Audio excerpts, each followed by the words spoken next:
नमस्कार दोस्तों, आपके अपने YouTube चैनल कमलचंद शास्त्री में आप सभी का हार्दिक स्वागत एवं अभिनंदन है। आज की इस क्लास में टोटल 20 क्वेश्चन है। सभी क्वेश्चन जीके के क्वेश्चन हैं और वेरी इंपॉर्टेंट क्वेश्चन हैं। यदि आप चैनल पर नए हैं तो चैनल को सब्सक्राइब करना नहीं भूलें, बेल आइकन को दबाना भी नहीं भूलें ताकि आपको नए वीडियो का नोटिफिकेशन प्राप्त हो सके। और वीडियो यदि पसंद आता है तो लाइक करें, शेयर करें, सब्सक्राइब करें। शुरू करते हैं आज के इसको पहले क्वेश्चन को। निम्न में से कौन राजस्थान की 15वीं विधानसभा के प्रोटेम स्पीकर थे? Option number A Shri Gulab Chand Kataria, option number B Shri Pradyuman Singh, option number C Shri Parshuram Mordia, option number D Shri Rajendra Pareek. 15वीं विधानसभा के जो प्रोटेम स्पीकर थे वो थे Shri Gulab Chand Kataria. Option number A इस प्रश्न का सही आंसर है। अगला प्रश्न है, मई 2022 में आयोजित डेफ ओलंपिक खेल में राजस्थान के किस खिलाड़ी ने 10 मीटर एयर पिस्टल स्पर्धा में कांस्य पदक प्राप्त किया है? Option number A Abhinav Sharma, option number B Gauranshi Sharma, option number C Vedika Sharma, option number D Geetika Sharma. तो यहाँ पर डेफ ओलंपिक खेलों का जो आयोजन हुआ था उसमें 10 मीटर एयर पिस्टल स्पर्धा में कांस्य पदक प्राप्त करने वाली जो महिला है वो है वेदिका शर्मा। ऑप्शन नंबर सी इस प्रश्न का सही आंसर है और इनका संबंध बीकानेर जिले से है। कहाँ से है? बीकानेर जिले से है। ऑप्शन नंबर सी इस प्रश्न का सही आंसर है। बढ़ते हैं अगले प्रश्न की ओर। अगला प्रश्न है, राजस्थान राज्य पथ परिवहन निगम की स्थापना कब की गई? ऑप्शन नंबर ए सड़क परिवहन निगम अधिनियम 1964, सड़क परिवहन निगम अधिनियम 1958, ऑप्शन नंबर सी सड़क परिवहन निगम अधिनियम 1950, ऑप्शन नंबर डी सड़क परिवहन निगम अधिनियम 1960। तो राजस्थान राज्य पथ परिवहन निगम की स्थापना सड़क परिवहन निगम अधिनियम 1950, ऑप्शन नंबर सी इस प्रश्न का सही आंसर है। अगला प्रश्न है, राज्य का पहला स्पाइस पार्क कहाँ पर स्थापित किया गया है? स्थापित है option number A Jodhpur, option number B Kota, option number C Alwar, option number D Jaipur. तो यहाँ 4 ऑप्शन आपके सामने हैं। सही आंसर जो है उसको कमेंट बॉक्स में कमेंट करके बताना है। इसका सही आंसर है जोधपुर। ऑप्शन नंबर ए इस प्रश्न का सही आंसर है। जोधपुर में स्पाइस पार्क स्थापित किया गया है। ऑप्शन नंबर ए इस प्रश्न का सही आंसर है। बढ़ते हैं अगले प्रश्न की ओर। अगला प्रश्न है प्रश्न संख्या 5, निम्न में से कौन सी फसल नकदी फसल नहीं है? ऑप्शन नंबर ए चाय, ऑप्शन नंबर बी चावल, ऑप्शन नंबर सी गन्ना, ऑप्शन नंबर डी तंबाकू। तो यहाँ पर जो नकदी फसल है, चाय भी नकदी फसल है, गन्ना भी नकदी फसल है, तंबाकू भी नकदी फसल है, चावल नकदी फसल नहीं है। तो यहाँ नहीं है पूछा गया है, इसलिए इस प्रश्न का जो सही आंसर है ऑप्शन नंबर बी चावल इसका सही आंसर है। बढ़ते हैं अगले प्रश्न की ओर। अगला प्रश्न है प्रश्न संख्या 6, गोल्डन फाइबर किसे कहा जाता है या गोल्डन फाइबर के नाम से किसे जाना जाता है? ऑप्शन नंबर ए कपास, ऑप्शन नंबर बी गन्ना, option number C jute, option number D सूती। तो यहाँ पर प्रश्न संख्या 6 का जो सही आंसर है उसको कमेंट बॉक्स में कमेंट करके बताना है। इसका सही आंसर है जूट। ऑप्शन नंबर सी इस प्रश्न का सही आंसर है। जूट को गोल्डन फाइबर कहा जाता है। बढ़ते हैं अगले प्रश्न की ओर। अगला प्रश्न है, राजस्थान का प्रथम कृषि विश्वविद्यालय कौन सा है? ऑप्शन नंबर ए कृषि विश्वविद्यालय Borkheda Kota, option number B Maharana Pratap कृषि व तकनीकी विश्वविद्यालय Udaipur, option number C Swami Keshwanand Rajasthan कृषि विश्वविद्यालय Bichhwal Bikaner, option number D Shri Karan Narendra कृषि विश्वविद्यालय जोबनेर जयपुर। तो यहाँ पर जो इसका सही आंसर है वो आपको कमेंट बॉक्स में कमेंट करके बताना है। इस प्रश्न का जो सही आंसर है दोस्तों वो है श्री कर्ण नरेंद्र कृषि विश्वविद्यालय Jobner Jaipur. Option number D इस प्रश्न का सही आंसर है। बढ़ते हैं अगले प्रश्न की ओर। अगला प्रश्न है, राज्य में चुकंदर से चीनी बनाने का संयंत्र कहाँ पर स्थापित किया गया है?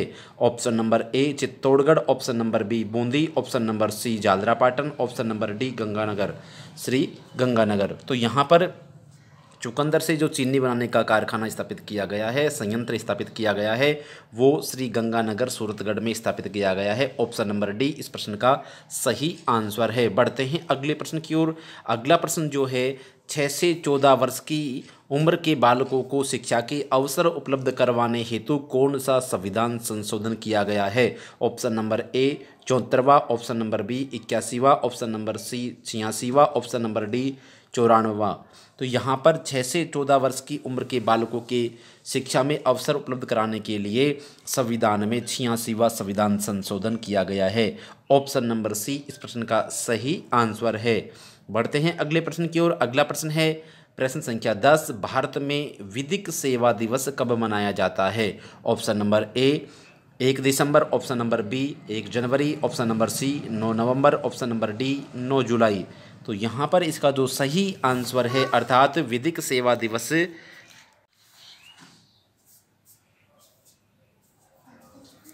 9 नवंबर को विधिक सेवा दिवस मनाया जाता है। ऑप्शन नंबर सी इस प्रश्न का सही आंसर है।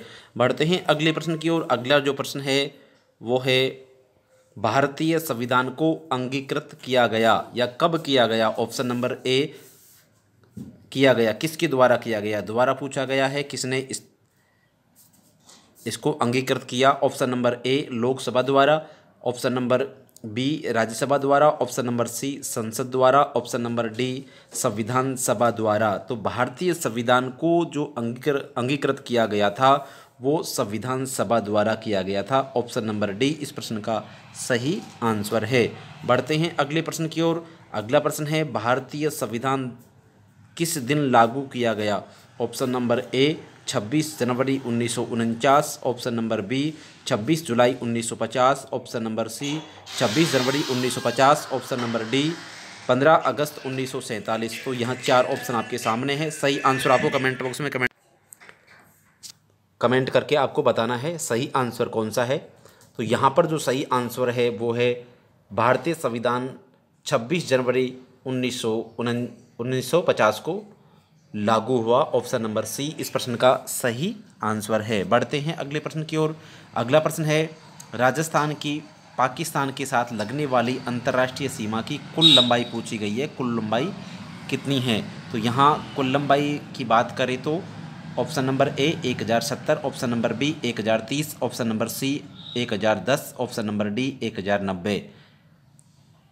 राजस्थान की पाकिस्तान के लगने वाली जो अंतर्राष्ट्रीय सीमा है उसकी कुल लंबाई 1070 किलोमीटर है। ऑप्शन नंबर ए इस प्रश्न का सही आंसर है। और यहाँ पर राजस्थान के जो 4 ज़िले हैं उनकी सीमा लगती है पाकिस्तान के साथ।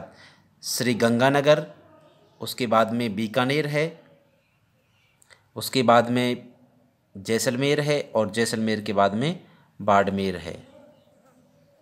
तो ये 4 ज़िलों की सीमा पाकिस्तान के साथ अंतर्राष्ट्रीय सीमा लगती है और इसकी जो कुल लंबाई है वो 1070 किलोमीटर है। और साथ ही सर्वाधिक और न्यूनतम सीमा भी पूर्व के वीडियो में मैंने आपको बता दी है, पूर्व की क्लास में आपको मैंने बता दिया है, उस वीडियो को आप देख सकते हैं।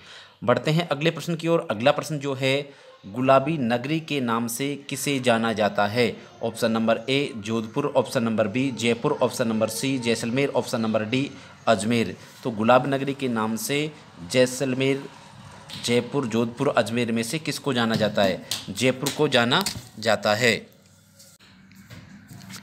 गुलाबी नगरी के नाम से जयपुर को जाना जाता है। ऑप्शन नंबर बी इस प्रश्न का सही आंसर है। रेगिस्तान का जल महल किसे कहा जाता है? ऑप्शन नंबर ए रानी जी की बावड़ी, ऑप्शन नंबर बी बाटाड़ू का कुआं Barmer, option number C Mahila Bagh Jhalra Jodhpur, option number D Sarada Rani ki बावड़ी।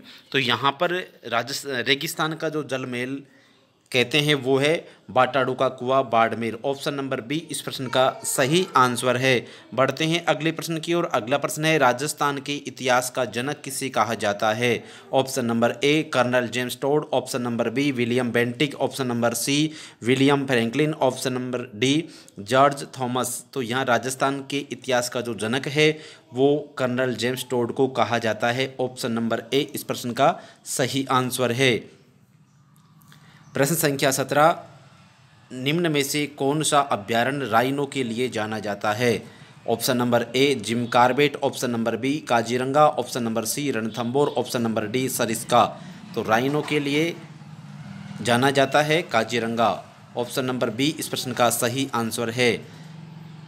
काजीरंगा राष्ट्रीय उद्यान किस लिए प्रसिद्ध है? ऑप्शन नंबर ए एक सिंह वाले भारतीय गैंडों के लिए, एक सींग वाले, यहाँ सींग है,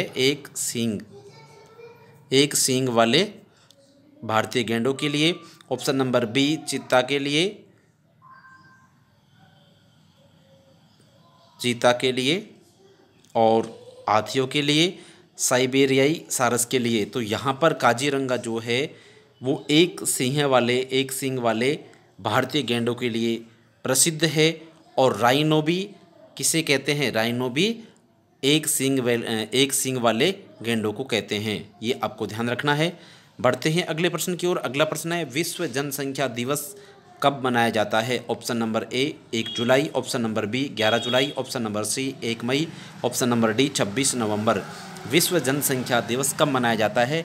जल्दी से कमेंट बॉक्स में कमेंट करके बताएं।